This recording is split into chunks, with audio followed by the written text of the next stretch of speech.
Bueno, ¿qué tal? ¿Cómo están? Como les comenté hace un momentito, les voy a hacer la presentación sobre el marco teórico conceptual, ¿no? Para ir perfilándolo para nuestro trabajo de final, ¿no? Ese es, digamos, como lo que ya tenemos que ir pensando. Esta presentación, pues ya está en la plataforma, pero sí es importante, digamos, como hacer algunas aclaraciones o apuntamientos extras, ¿no?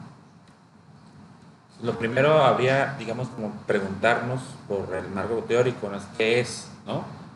Pues según Judith Bell, que es uno de los libros que ya está, lo tienen ustedes en el Drive general, ella menciona que el marco teórico, pues son, digamos, como un complejo, un conjunto de teorías, de conceptos y algunos principios relacionados eh, entre sí que se utilizan para contextualizar, para situar, digamos, como la investigación y en el último de los casos para fundamentarla.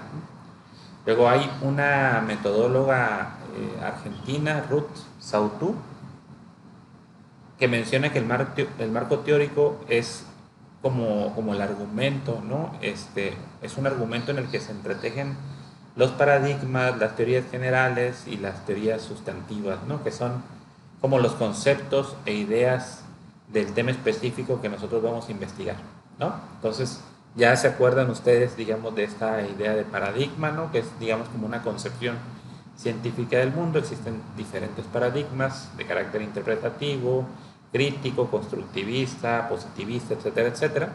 Y bueno, eso está en el plano general. Ahorita lo vamos a ver con mayor detalle. Y luego hay, digamos, como teorías que están vinculadas a las concepciones generales de la sociedad.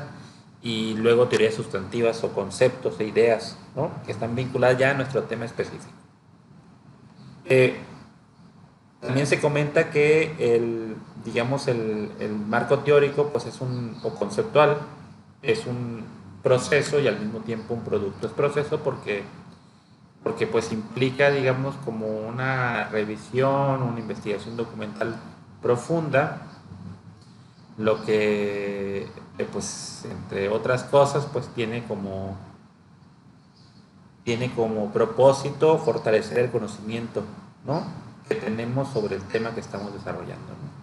Pero al mismo tiempo, pues ya digamos perfilado con los conceptos anteriores, es un producto, ¿no? Porque termina siendo como la mirada o el filtro, ¿no? Con el cual nosotros hacemos los análisis de la realidad, ¿no? Esa realidad empírica que está en los datos que nosotros obtuvimos, por ejemplo, en campo, en forma de narrativas o como producto de nuestras entrevistas, ¿no? Entonces, bueno, el marco teórico en ese sentido, de nuevo, puede ser un proceso porque implica una investigación de carácter documental y teórica, y al mismo tiempo un producto porque implica, digamos, ese tetraedro o ese prisma, ¿no? Con el cual nosotros hacemos como el balance o análisis de la realidad empírica, esa que estamos analizando. Raúl Rojas Soriano, que es un también metodólogo, un investigador de la Universidad Nacional Autónoma de México, menciona que el proceso de construcción del marco teórico conceptual implica exponer y analizar teorías, las conceptualizaciones, las investigaciones previas y los antecedentes en general que se consideran válidos para encuadrar el estudio que se está realizando, ¿no? Hace un momentito Sandra me preguntaba si en el caso del marco teórico había el mismo criterio de exclusión que con el estado del arte, en donde eh, lo que se busca en el estado del arte es, digamos, como analizar textos o reportes de investigación que no tengan eh, más de 5 años de antigüedad. En el caso del marco teórico, pues ese criterio de exclusión pues no opera porque tú puedes, digamos, recurrir, o sea, tienes que recurrir a esa revisión de literatura que se hace, pero, digamos, los conceptos, las categorías, las ideas no están, digamos, no son privativas, digamos, en las fuentes, o no se considera este criterio, pues, ¿no? No importa que tengas documentos o libros o reportes de investigación con 10, 15, 20 años de antigüedad, ¿no? Eso es importante mencionar, ¿no? Porque el marco, en el proceso de elaboración del marco teórico, en el reconocimiento de esas categorías bases con las cuales nosotros vamos a filtrar nuestros análisis, que hagamos de la realidad concreta que estamos, digamos, como evaluando, pues también va a incidir en alguna medida en el proyecto o en el camino que hemos venido, digamos, como andando, ¿no? Desde el planteamiento del problema, las preguntas de investigación, los objetivos, la relevancia y la factibilidad, ¿no? No significa que tenga que cambiar todo, pero seguramente, y eso no nos tiene que preocupar, pues habrá que hacer algunos ajustes cuando lo creamos conveniente. Bueno, aquí solamente me gustaría, digamos, como plantear algunas cosas relacionadas de la relación entre la investigación científica y la teoría, ¿no? Kerlinger y Lee mencionan que la teoría es un conjunto de constructos o conceptos, ¿no? Que están interrelacionados entre sí, ¿no? Definiciones y proposiciones que presentan una visión, pues, sistemática, o sea, ordenada de los fenómenos al especificar o permitirnos ver, digamos, las relaciones entre variables, y tiene el propósito de explicar y en el último de los casos predecir fenómenos, ¿no?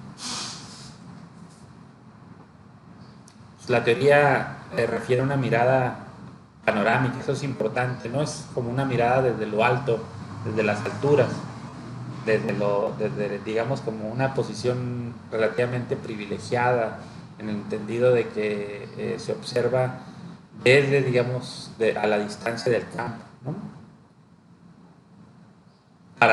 Y esa mirada te permite, digamos, distanciada, ¿no? Desde un rascacielos, diría Michel de Certeau, te permite ver como la dinámica y la complejidad de la realidad, ¿no?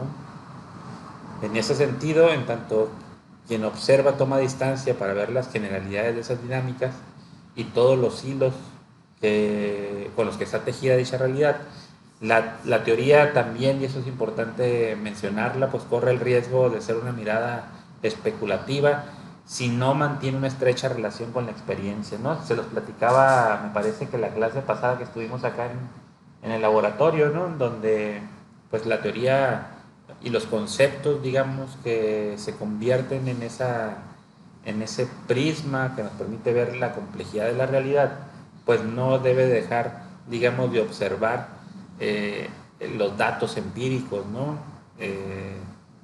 Por eso no podemos, digamos, como divorciar o distanciarnos de la praxis o de la práctica. Teoría y práctica, o teoría y campo, o teoría y datos, deben de estar siempre íntimamente ligados, porque si si separamos los conceptos o las teorías o las categorías de análisis de la realidad empírica, pues corremos el riesgo de solamente plantear puros alucines, ¿no? Hay algunos, a mí me parece un exceso esto, pero hay algunos personajes que, que mencionan que la función de la teoría es explicar bien. A mí me parece que eso está bien. Explica, ¿no? ¿Por qué, cómo, cuándo ocurren los fenómenos? Pues permite sistematizar, digamos, la realidad, o sea, le da orden al conocimiento, ¿no? Que está disperso sobre un fenómeno específico. Y esta parte es la que me parece un poco excesiva, al pensarse que la teoría puede también permitirte predecir, ¿no? O sea, infiere o te permite inferir algunas cosas sobre el comportamiento futuro de los fenómenos, pues, ¿no? Esto es un riesgo, pero pues esa es, digamos, una de sus funciones. Sautou, voy a regresar a Sautou, a Ruth Sautou, en un texto que se llama así, Metodología de la Investigación, que está ahí precisamente en el drive que tienen ya ustedes. Ella menciona que el marco teórico es una constelación, por eso puse esta imagen de fondo, ¿no? es una constelación de conceptos de diferentes niveles de abstracción, ¿no? Es decir, de lo más abstracto a lo menos abstracto, articulados entre sí, que orientan la forma de aprender la realidad, ¿no? Y aquí la cito: incluye supuestos de carácter general acerca del funcionamiento de la sociedad y la teoría sustantiva o conceptos específicos sobre el tema que se pretende analizar. Y esto es importante, digamos, que lo mantengamos a la vista, porque nos va a ayudar a, pues a reconocer teorías y conceptos con los cuales pudiéramos trabajar, ¿no? Es decir, lo que plantea Sautou y plantean muchos otros autoras y autores más es que en el apartado del marco teórico uno tiene que iniciar, digamos, su camino con los conceptos, ¿no?, más abstractos, más alejados de la realidad, ¿no? Son conceptos abarcativos que nos permiten ver una diversidad de fenómenos, pero que no van a alcanzar a ayudarnos a percibir, digamos, como las minuciosidades que pasan en la realidad. Para eso ocupamos otros conceptos intermedios, por decirlo de una manera, ¿no? De nuevo, el marco teórico entonces es el fundamento de la realidad que analizamos, ¿no? Ese es un poco, digamos, eh, el modelo que plantea Sautou, ¿no? O sea, en el marco teórico hay, hay niveles, digamos, de abstracción, ¿no? Hay un espacio de la teoría en donde parten de lo más general, de supuestos paradigmáticos. Recuerden esta idea de paradigma como la visión o la cosmovisión, digamos, de la realidad científicamente filtrada. Luego teorías generales, ¿no?, que siguen teniendo un nivel de abstracción muy alto.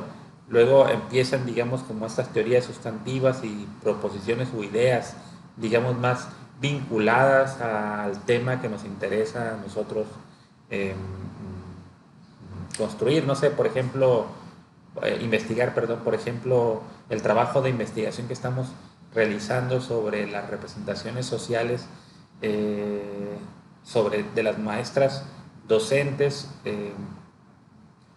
en, ¿no? Y lo que significa, digamos, para ellas su práctica profesional, ¿no? O sea, parte de la idea de que esta investigación parte de una idea muy general de que digamos, la realidad no tiene, digamos, no tiene una dinámica propia, sino es una construcción social, ¿no? Es decir, el mundo no tiene o no responde a leyes generales independientes del sujeto, sino es el sujeto el que construye socialmente la realidad o el mundo. Este es, digamos, el supuesto, y ahí, digamos, al inicio de esta investigación pudiéramos discutir esta idea de la realidad socialmente construida, ¿no?, o la construcción social de la realidad. Es un nivel muy abstracto. Posteriormente pudiéramos trabajar ya no necesariamente esta idea de una realidad socialmente construida, sino, digamos, abordar nuestro tema con conceptos menos generales, pero con un nivel de abstracción también más o menos elevado. Por ejemplo, pudiéramos pensar en las representaciones sociales, digamos, de la realidad, ¿no? Entonces ahí ya no estaríamos hablando necesariamente de, digamos, un fenómeno constructivista, de un paradigma constructivista, sino estaríamos hablando de algo que podemos alcanzar, digamos, evaluar, que son las representaciones sociales, que se componen de conocimientos, de creencias, de percepciones, de lenguajes, etcétera, etcétera, etcétera, ¿no? Y posteriormente ya estaríamos hablando, digamos, no solo de las representaciones sociales, sino digamos, de las formas en las que las maestras, fundamentalmente las maestras mujeres, pues perciben y practican la realidad, y cómo es que esas percepciones y esas prácticas pues pueden estar mediadas por otros fenómenos vinculados a los roles de género, digamos, puede ser a lo mejor prácticas excluyentes, violencia de género, etcétera, etcétera, ¿no? Entonces, lo que quiero comentarles es cómo, quiero que vean cómo es que Saussure está planteando que vamos a, en nuestro marco teórico, plantear, digamos, categorías o discusiones teóricas de lo más abstracto a lo menos abstracto, y así vamos a ir construyendo un puente, ¿no?, que nos va a llevar hasta la realidad empírica que nosotros en el fondo estamos analizando, ¿no?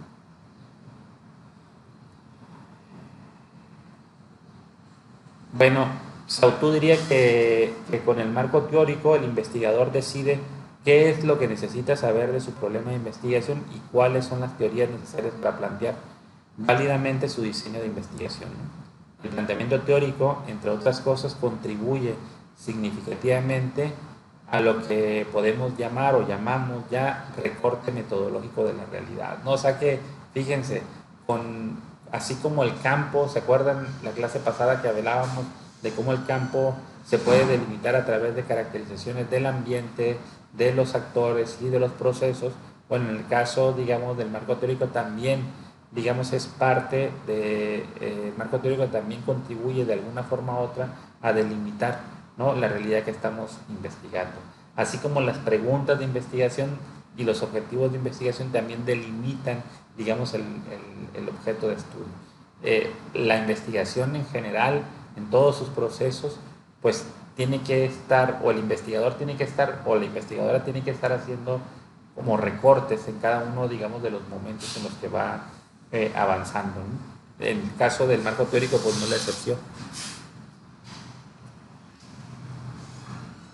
Bueno, Hernández Sampieri, que todo el mundo conocemos, en el libro este de metodología de la investigación, propone, digamos, como una especie de metodología para empezar como a armar, ¿no?, digamos, el apartado teórico. Y bueno, lo primero que dice él, o ellos, mejor dicho, es que hay que hacer un esfuerzo de empezar a reconocer los conceptos claves, ¿no? Es decir, lo primero que hay que hacer es el reconocimiento de palabras claves en tu investigación, conceptos, categorías o variables. Por ejemplo, como ya hemos venido, digamos, como planteando desde hace un año aproximadamente, el ejemplo de las representaciones sociales, ¿no?, de las mujeres docentes que están adscritas, digamos, a la generación 21 del programa de maestría en ciencias de la educación. Aquí nosotros consideramos palabras claves, y eso es importante, hay que pensarlas y hay que jerarquizarlas de las más abstractas a las menos abstractas, ¿no? Entonces, pues son las representaciones sociales femeninas. Eso es lo que andamos buscando, ¿no?, las representaciones sociales femeninas. Y hay que ir a echar un ojo posteriormente a las teorías de las representaciones sociales, ¿sí?, pero al mismo tiempo, digamos, a la relación que existe entre las representaciones sociales y el género, por ejemplo, ¿no? Luego, la segunda, digamos, enunciado o palabras claves, pues es el de roles y estereotipos de género. Luego, el tercero, el trabajo y la familia. Y por último, el desarrollo profesional femenino. Ahí están 4, digamos, enunciados o palabras claves. Esto obviamente tiene que transitar hacia, digamos, un esquema narrativo, ¿no? Además, digamos, siguiendo un poco los criterios de los documentos o textos académicos. Entonces, para ello, la segunda, digamos, como el segundo paso que uno debe de seguir es el diseño del índice tentativo del marco teórico, ¿no? Entonces, cada una de las palabras, dice Hernández Sampieri, que son en realidad las variables o categorías de análisis del estudio que se realiza, pues se van a desdoblar, ¿no? O sea, van a, digamos, a desdoblarse en subtemas. Entonces, cada palabra clave es un tema general que se convertirá en un apartado de nuestro marco teórico. Y aquí está, digamos, como el ejemplo, ¿no?, que les comentaba desde que estábamos discutiendo esta parte de con Saussure del marco teórico, ¿no? O sea, el primer, digamos, recuerden el modelo de niveles de abstracción de Saussure. ¿no? Entonces, de lo más abstracto a lo menos abstracto. Entonces, el primer tema es hablar sobre, o el primer apartado es hablar sobre la construcción social de la realidad y el mundo del trabajo, ¿no? Y aquí hay autores, digamos, importantes, ¿no? Fenomenólogos. Está Berger y Luhmann, que tienen un texto titulado, llamado La construcción social de la realidad. Por eso el 1.2 es la construcción social de la realidad desde la perspectiva de Berger y Luhmann, ¿no? Y luego el 1.3 es el 1.1, luego 1.2 es el mundo del trabajo femenino, la acumulación originaria y la mujer. Luego, el tema 2 o apartado 2 del índice tentativo del marco teórico, pues es el de las representaciones sociales de la mujer docente, ¿no?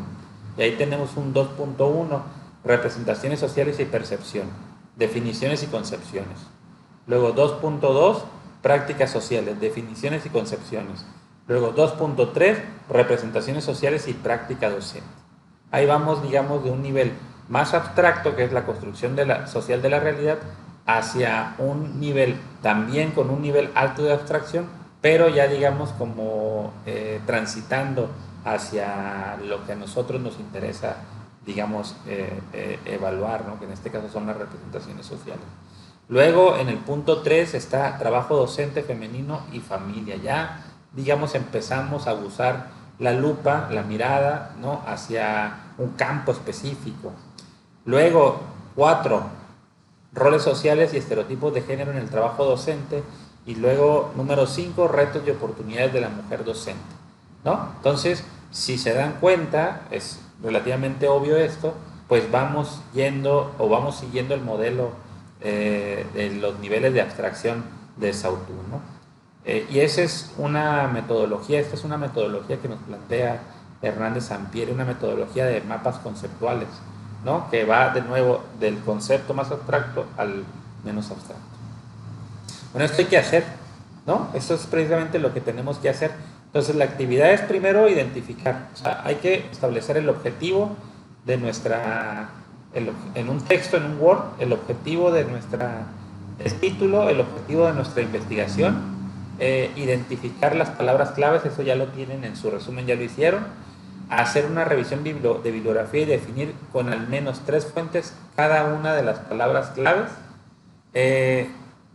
Hay que identificar teorías que aborden tu tema, o sea, guíate, por ejemplo, con el chat GPT, ¿no? No pasa nada si uno se guía por eso.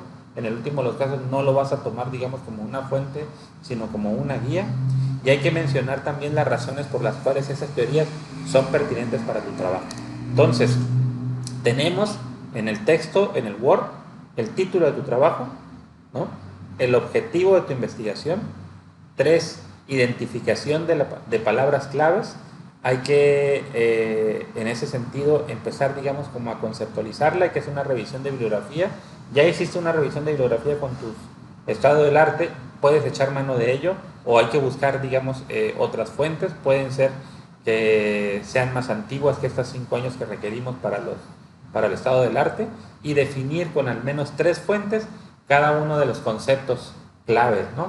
Organicen esos conceptos claves de lo abstracto a lo menos abstracto, ¿no? Y por último hay que identificar, busquemos teorías, digamos, que de alguna forma u otra estén vinculadas con el trabajo de nuestra investigación, ¿no? Esa es la actividad que podemos realizar en esta semana y bueno, espero que les haya ayudado un poco a leer el Prezi que está en la plataforma. Si no, ya saben que cualquier duda, pues estoy al pendiente. Saludos.